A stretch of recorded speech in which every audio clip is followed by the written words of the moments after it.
today we are learning about the functions of adrenaline, the emergency hormone. Last session I told you that this adrenaline is otherwise called as what? Emergency hormone, because at the time of emergency in our body this hormone is produced. So it is called as emergency hormone. Other name is that fight hormone or flight hormone. So if we want to fight in a situation, our body will be ready with that one by the secretion of adrenaline. If we want to fly away from that or run away from the situation, again our body will be ready by the secretion of adrenaline. So today's session, what are the functions of adrenaline? We can see. And first thing is that it increases the heartbeat accompanied by an increase in the blood pressure. So you can say that heartbeat will be increasing by the secretion of adrenaline, which is placed on the top of the kidney. Isn't it a small cap-like structure upon the kidney? On the top part of the kidney it is located, and by the secretion of adrenaline in an emergency situation, what happens? Our heartbeat will be increasing, and associated with that our blood pressure also will be increasing. Then next thing is that the increased blood supply to the muscles. So in our body the blood supply to the muscles will be increasing, because muscles want to work fastly. Suppose you want to fight or flight from the situation, you know that the muscles of your body has to work more. So again here what happens? The supply to the muscles will be increasing, while it is decreasing in the skin and visceral organs. So especially in the abdomen region and in the skin, what happens? The supply of the blood will be decreasing. So always remember, to the muscles blood supply will be increasing, whereas to the visceral organ, especially the abdomen or stomach organs, what happens? The supply of blood will be decreasing. Then next thing is that the more glucose is released in the blood by the liver. So again the third thing what is happening is more glucose will be released into the blood. More glucose will be releasing into the blood by the liver, and again you can see that, so that while you are going for a running race, suppose it is somewhat 1,000 or 2,000 meters race you are running, you can see in a round you have to run 3 or 4 rounds, or a relay competition you might have seen. You can see that usually those who are in the starting time, when they were running very bad, last laps, they are getting full energy, because they are taking the full energy and they are running and reaching the finishing point first. So you can see that this is also under the influence of adrenaline, that more glucose is released into the blood by the liver, because that is an emergency situation. We want to win first in the running race, isn't it? We want to win first in the running race. So last lap and all, usually if you are watching the athletics, they are these athletes, when they are running in the final lap, you look into their leg, how the very fast movement takes place, and they run much quickly and they are finishing, and thus they are winning the first. Okay. So that is also by the sudden action of that glucose is releasing into the blood. So glucose instantly gives us energy. So our muscles has to work more. If there is no energy, we cannot work. Okay. So you can see that this is released by the liver into the blood, and thus getting instant energy.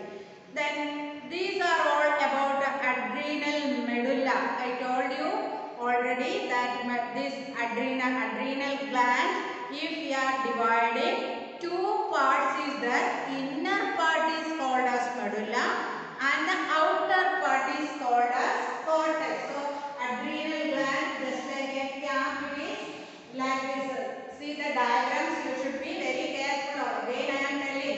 the diagrams you should by looking itself you have to identify, oh, this is this diagram. Okay.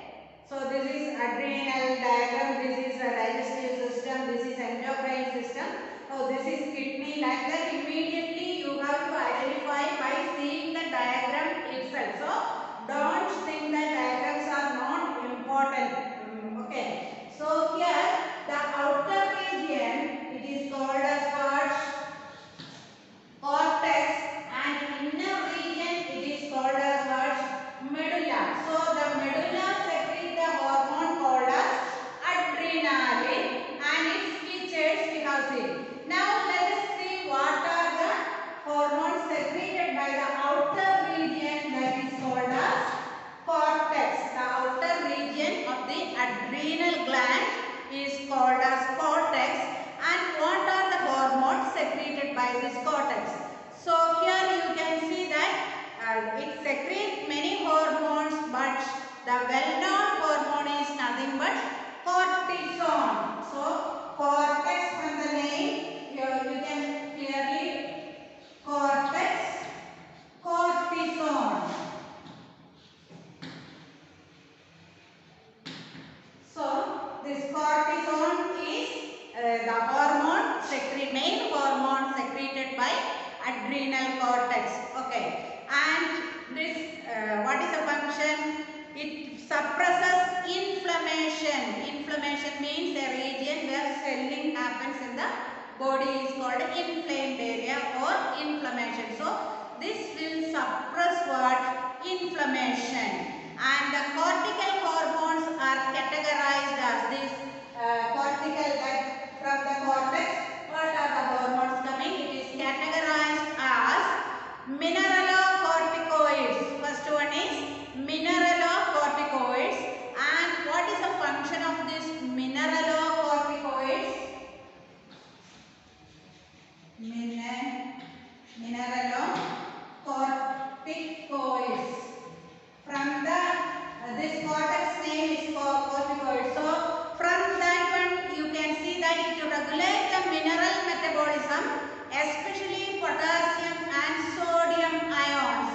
So here potassium and this is sodium ions and this is potassium ions. So from minerals, from the name you can understand that it is concerned with some working in the working of the minerals. So what is the function of mineralocorticoids? It regulates the mineral metabolism, especially sodium and potassium ions.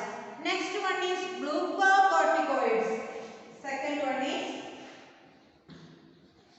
glucocorticoids. And what is the function of these glucocorticoids? It regulates carbohydrate, protein and fat metabolism. So here carbohydrate,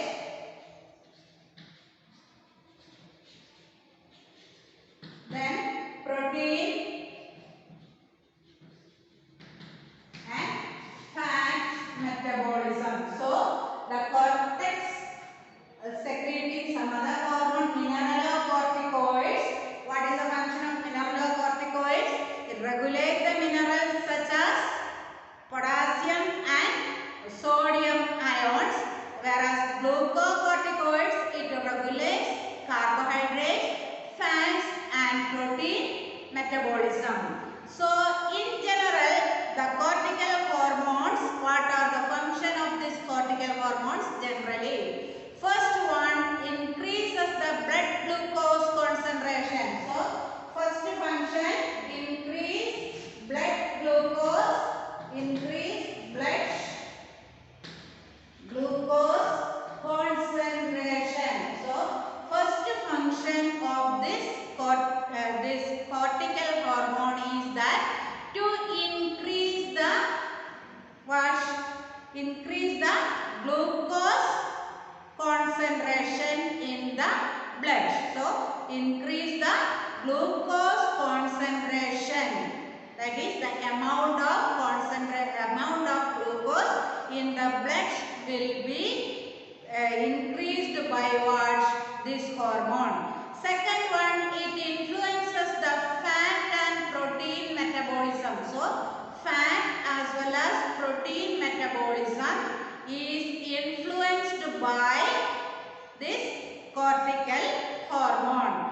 Third one is that it regulates salt and water balance in the body. So especially the sodium, potassium ions or salt balance plus water balance in the body. Then adapt the body to stresses such as extreme heat or cold, burns or infection. So again adapting the body to stresses. What are those stresses? It is extreme heat, more heat, severe cold, burns, infections, etc. Then certain cortical hormones behave like sex hormones. So some cortical hormones, not all cortical hormones, only very few cortical hormones, it behave like sex hormones and they are both male as well as female hormones in both the sexes. So in male as well as in female, this have some cortical hormone has an effect. So let us see what is that effect. An overgrowth of cortex in young children leads to a premature sexual maturity. So here you can see, if the cortical hormone is produced more in young children, you can see that their premature means before the age itself they will attain sexual maturity. So in some cases you can see some women with this beard as well as mustache and men with the breast, that is by the overactivity of this cortical hormone. If there is an overgrowth of adrenal cortex in the mature woman, what happens? She develops certain male characteristics such as beard, mustache and deep male voice. Actually these are the characteristics of the male. Okay. So or the boys. So what happens in some females, you can see that beard will be here and there, certain growth of hairs, even mustache that also will start, and even the voice, that deep voice, that these are the features of the males. So in some females it may happen like that. Again this condition is known as adrenal virilism. So that is, virilism means maleness, that is male character appear in the female by the overproduction of adrenal cortex. Then what happens in males? If the overgrowth occurs in a mature men, they may develop some feminine characteristics such as enlargement of the breast. So usually you can say that men won't have enlarged breast, whereas suppose this overgrowth of cortical hormone occurs, what happens?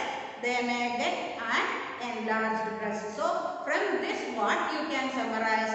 So the hormone it needed in a very small quantity, whatever may be the hormone. So we are studying about adrenaline hormone, that is the first hormone. Whether it is adrenaline, pituitary, thyroid or whatever it is, over secretion, that is more production, as well as the under secretion or less production, both also will create some consequences in human body. So in a normal amount, that is a very minute quantity only, these hormones are needed. Now let us see by hyposecretion what happens. Hypo means less secretion. Hyposecretion of cortisol from adrenal cortex causes Addison's disease. So Addison's disease, less secretion of this cortisol from the adrenal cortex, outer region, it produces what? This cortex region produces cortisol. So suppose it is produced in less quantity, that is how much our body is in need, getting proper amount, the amount or quantity, this person will get a disease called as Addison's disease. So what is meant by this Addison disease and what are the symptoms of this Addison's disease? Symptoms are loss of energy. So in our body, energy will not be there for doing any work. Then skin pigmentation. Here and there in the skin, dark or light patches will be coming. Okay, light and dark pigments will be coming in the skin. Then loss of weight. Suddenly weight will be losing without any reason. Sometimes some people they will take proper amount of foods, but the body weight will not according to their age. A certain man or woman or a children, according to their age they should have certain weight, isn't it? So that weight will not be there. Whatever we are eating also, proper weight gain will not be there, weight loss only. Then nausea means vomiting and head reeling. Then hypoglycemia. Hypoglycemia, this is a condition that in the blood sugar level will become very low. Sugar level become very low is called as hypoglycemia. And sensitivity to cold and pain. Always we will feel that it is very cold, like that we will feel, and a slight pain also we will feel that it is a very great pain. Okay. Then increased susceptibility to this infection. So there is those who are having this hyposecretion of this cortisone will have a tendency to get many infections. So that condition is called as Addison's disease. Now you understood what are the features of Addison's disease. That is, you can say that loss of, what are the symptoms of this Addison's disease? Once more we can see that loss of energy, total energy will be lost from the body. Then skin pigmentation, in the skin the color will be losing. Loss of weight, weight will be losing from the body. Then hypoglycemia, low blood sugar in the blood sugar level will be very low. Sensitivity to cold and pain, very sensitive to very cold and as well as pain. Then increased susceptibility to infection. So these are the symptoms of Addison's disease. Now by hypersecretion, what will happen? Hypersecretion. Okay, that is by the secretion of more cortisone, what will happen? Let us see. So cortisone from adrenal cortex causes Cushing syndromes. What is meant by Cushing syndromes? Yes, symptoms are obesity, that more fat and we became very lazy, and hyperglycemia, higher blood sugar. The blood sugar in the, what happens? In the blood will be more. Hyper means more. Hypersecretion of this cortisone from the adrenal cortex causes Cushing syndromes. That is, Cushing syndromes, what are the symptoms? First is obesity, more over fat. We can say that by eating more things, fat will be deposited and body will be gaining more weight. Then hyperglycemia, that is nothing but what sugar level in the blood will be increasing. So the difference between hypoglycemia and hyperglycemia. So hypoglycemia means what?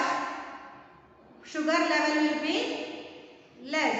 Okay, sugar level will be less in the body.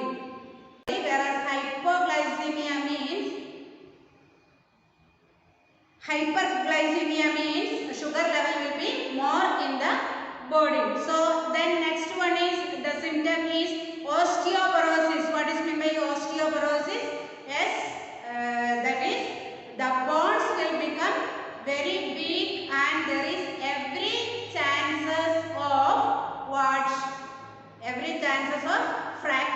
the bone at any time. That condition, that bone become very soft in nature, that is called as osteoporosis. Then very weakness, then salt and water retention. So these are the symptoms of Cushing syndrome. So by the less secretion, Addison's disease, and by the more secretion of cortisol, we will get Cushing syndromes. So these are all about adrenal gland. So adrenal gland, if we can see that two parts are there. One is called as medulla and the outer part is called as cortex. Adrenal medulla, what it will do? Adrenal medulla, it secrete a hormone called as what? Adrenaline. It's otherwise called as emergency hormone or flight or fight hormone. Okay. So here again this cortex, the outside region of adrenal, it secretes another hormone called as what? Cortisol. And this cortisol, by hyposecretion we will get Addison syndrome, as well as by oversecretion or hypersecretion we will get Cushing syndrome. Now let us study about the next gland, that is pancreas. Pancreas is called a mixed gland. So the second gland we are studying is nothing but pancreas, and this pancreas is called as a mixed gland.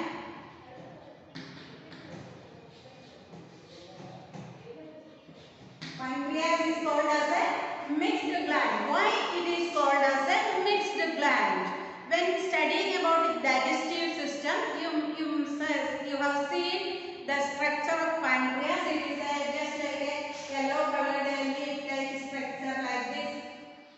You have seen, isn't it? So the pancreas, half of the portion is acting as an exocrine gland and the other half acts as an endocrine gland. That's why this pancreas is called as mixed gland. So you can see that it has ducts and other part do not have ducts. The part of the pancreas which have ducts are called as what?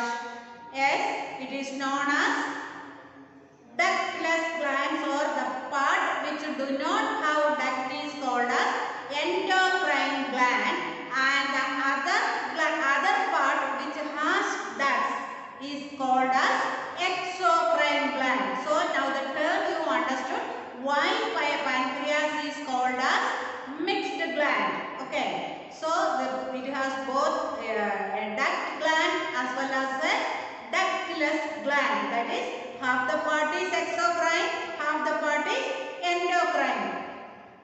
As a duct gland, its secretion, that is pancreatic juice. So it is poured into the duodenum for digestion. So with the duct, you can see that pancreas, half the part of the pancreas produce what? Pancreatic juice. So this pancreatic juice, this is not an endocrine juice. Okay. So this belongs to exocrine because this is secreting into the duct and it is then reaching where? Into the duodenum. And what is the function of this pancreatic juice? To help in the digestion. Okay, to help in the digestion. So that is the function of this pancreas. So that is the function of this pancreas. The other half, you can say that it is called as what? Endocrine system, and it produces two hormones. That is, you can say that part is called as islet of Langerhans, and it produces two hormones. One is called as glucagon, and the other one is called as what? Insulin. Still a third hormone is there, that is called as somatostatin, and this somatostatin actually not included in the syllabus. So you have to study about what? This insulin as well as glucagon secreted by the other part of the pancreas, which is called as islet of Langerhans.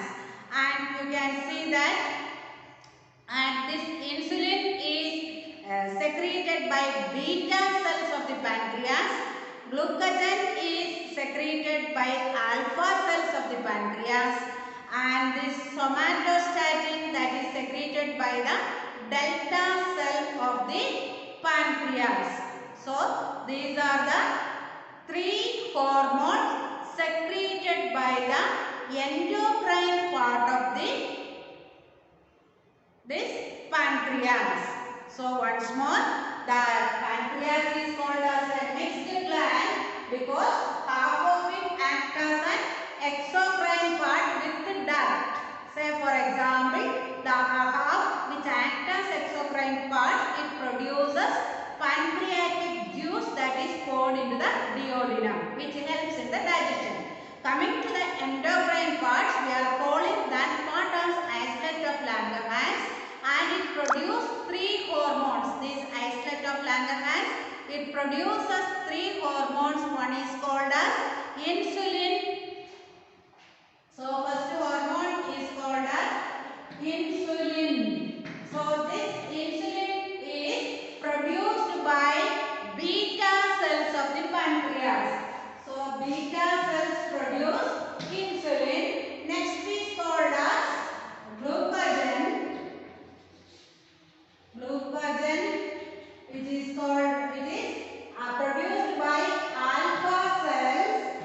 And next one is called, the third one, actually that is not there in the syllabus, that is called as somato.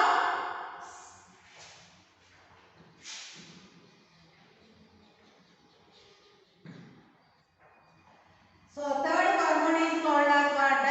Somatostatin. Somatostatin. Somatostatin, and it is produced by the delta cells. So this third one, that is this somatostatin, there is no need to study. Other two we have to study. Okay. So first we can study about insulin. So insulin is secreted by beta cells, and it raises the sugar level in the blood. And this is does in two principal ways. It promotes glucose utilization by the body cells, thereby reducing the blood sugar level. So first insulin, you can say what is the function? It utilizes more glucose. If you use more glucose, so that what happens? The more glucose will be produced, and more glucose utilization is done by this insulin, so that it will reduce the blood sugar level. So in the body, if insulin is produced more, what happens? Sugar level, blood sugar level will become less. Then it stimulates the deposition of extra glucose of the blood as glycogen in the liver and muscles. So again here you can see that it stimulates the deposition of extra glucose of the blood. So glucose, what happens? This glucose has to be converted into glycogen in the, and it is stored in the liver and muscles. So this work will be supported by what?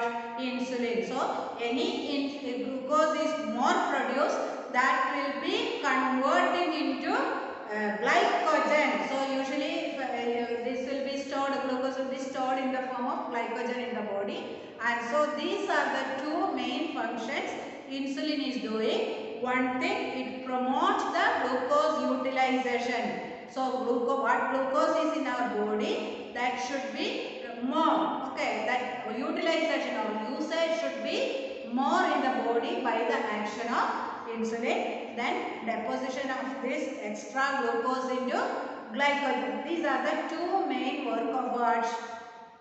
Insulin. Suppose the insulin is not secreted properly in our body. What happens? You can see insufficient secretion of insulin causes diabetes mellitus or hyperglycemia. So suppose this insulin is less in the body, it goes diabetes mellitus, otherwise called as what? Hyperglycemia, that is sugar level in the body become or in the blood become more. You might have heard about sugar patients, isn't it? So these sugar patients, what is the problem? In their blood, what happens? Sugar level will be or glucose level will be always more. Because how it happens? Because the insulin produced in their body will be less. Okay. So the pancreas or the islet of Langerhans, it produces less sugar, not less sugar, less insulin. Thus, what happens?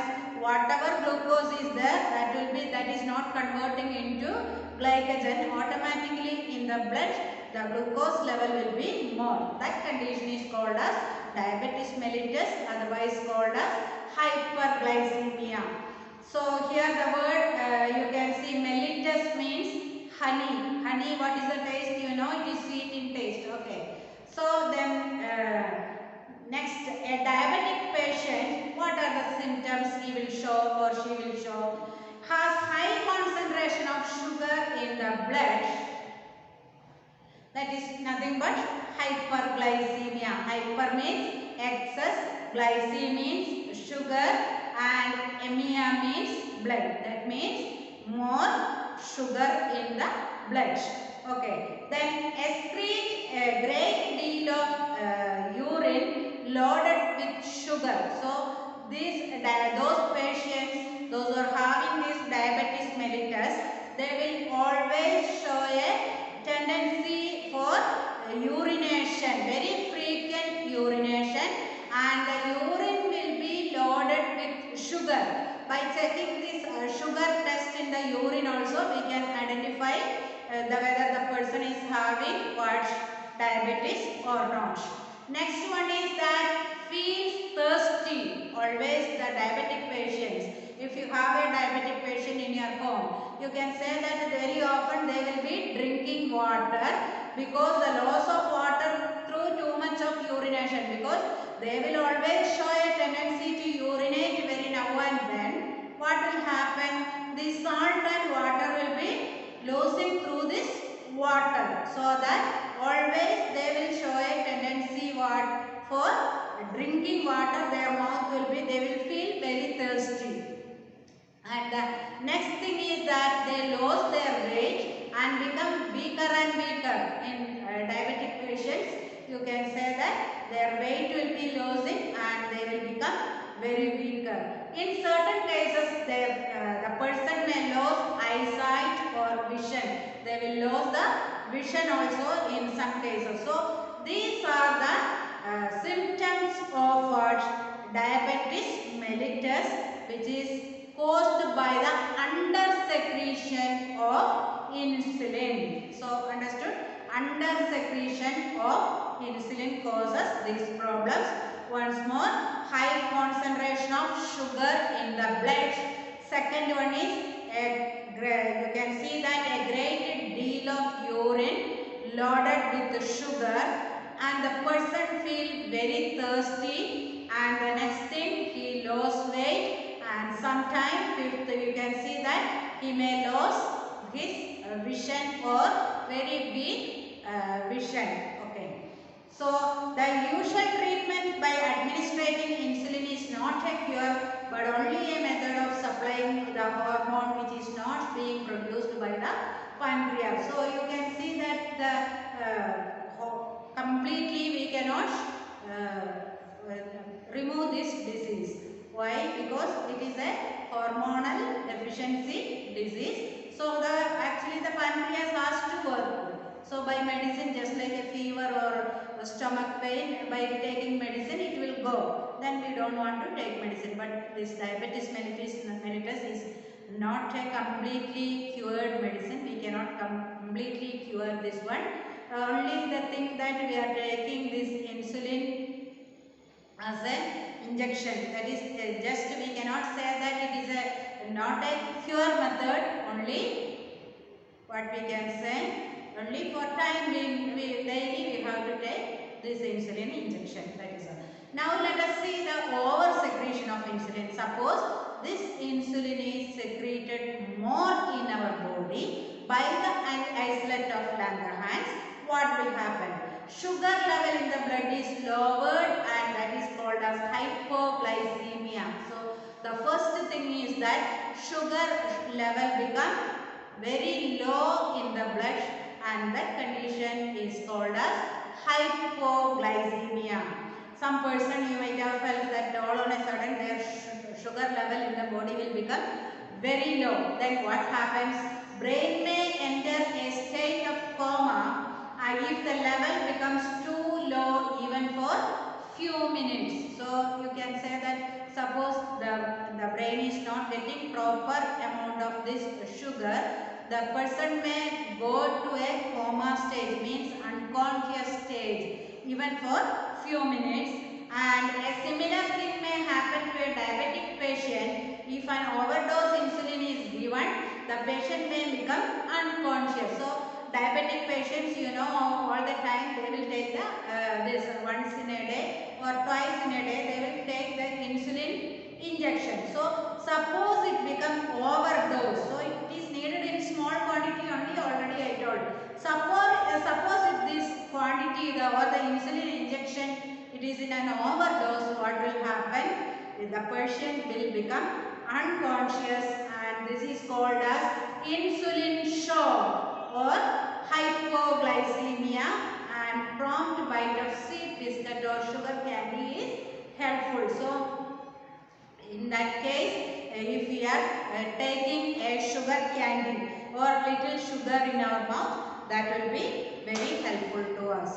So that's all about insulin, how it is produced and what are the effects of this insulin by hypersecretion as well as hyposecretion.